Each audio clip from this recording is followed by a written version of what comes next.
The Pacific Remote Islands Marine National Monument was founded in 2009 and then expanded in 2014.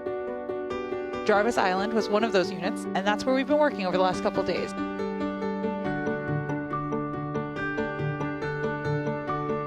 Jarvis Island is about 1,000 miles south of Hawaii and just west of the Line Islands. I think it earns the name remote. We are very far from the closest point of land or the closest major city, so some of the things that we've been looking at here have just been spectacularly pristine and beautiful because there's not really much out here besides wonderful wildlife.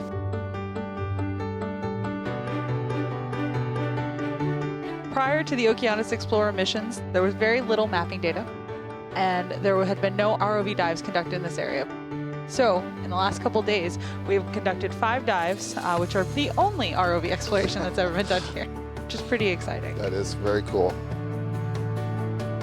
The program here has essentially taken an area which we knew, I think it's safe to say, barely anything about, and we mapped all these totally unknown seamounts. One of the striking things that we found were that these seamounts look very different than what the altimetry and the satellite data suggested. This one was about 1 kilometer higher than we expected it to be. And we mapped right over the top of these 3 seamounts in the middle, and you can see peak, but then flat on top here. That tells us maybe they formed at some different times or different ways, or that maybe there are some different biological communities living on them. So we are building exploration from the ground up, and we are exploring on many scales, from hundreds of miles down to fractions of an inch.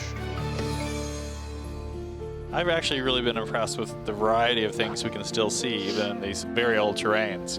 Many of these seamounts are old volcanoes. They might have formed, 70 million years ago.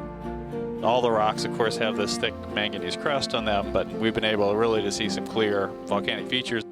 And of course, we saw spectacular carbonate geology at Jarvis, just covered with different types of biology, giving all these different habitats. So there's this record of these things that went on tens of billions of years ago that we can go down with the ROV and look at today, which is just amazing. My first note about Jarvis is amazing in all caps, and I think that everybody said the same sort of thing. It was just kind of stunning. One of the first things we saw was a ledge and just bursting with color. There was beautiful yellows and reds and purple ribbon corals. We'd all be stunned by the biology we were seeing, the sheer abundance of stuff, the density of stuff, and then suddenly we'd see something even more amazing. One of the things that we all got very excited about was a trio of brittle stars that managed somehow to nab a squid. That was just incredible.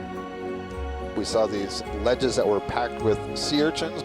Then crinoids took over, and all kinds of feather stars and brittle stars and other organisms. The sea cucumbers, the likes of which I'd never seen before, and then we saw hundreds of them.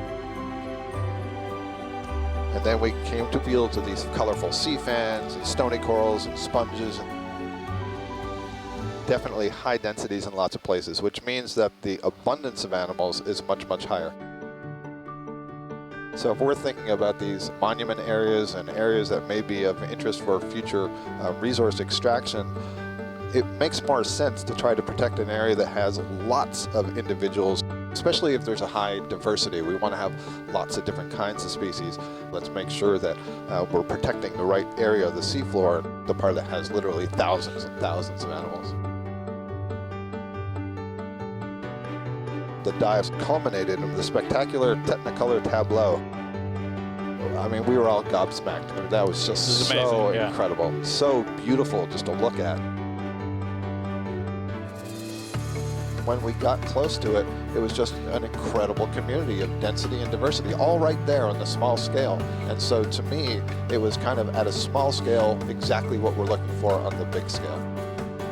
So there's a lot of life down there, and these places where you might not expect it. Just incredible. It'd be wonderful to come back here and do some more hypothesis-driven science.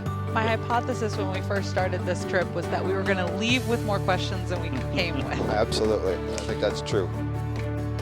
One of the missions here of our work in Jarvis is really to provide some information about how we might manage these areas. And it's really hard to come up with a plan for how to manage something we don't know what's there. And so we're really laying down the first baseline information at these sites about the geology and the biology, and we'll be able to track this baseline going forward. You know, we know a lot about the waters right next to our shorelines, but we're way out here in the middle of the ocean. It's an important part of the planet. It's a vast environment, the Pacific Ocean, and yet we don't know what's going on down below the surface of the water. And so to me, that's one of the importance of getting there, to be able to get the initial data, to even know what are the questions we need to ask.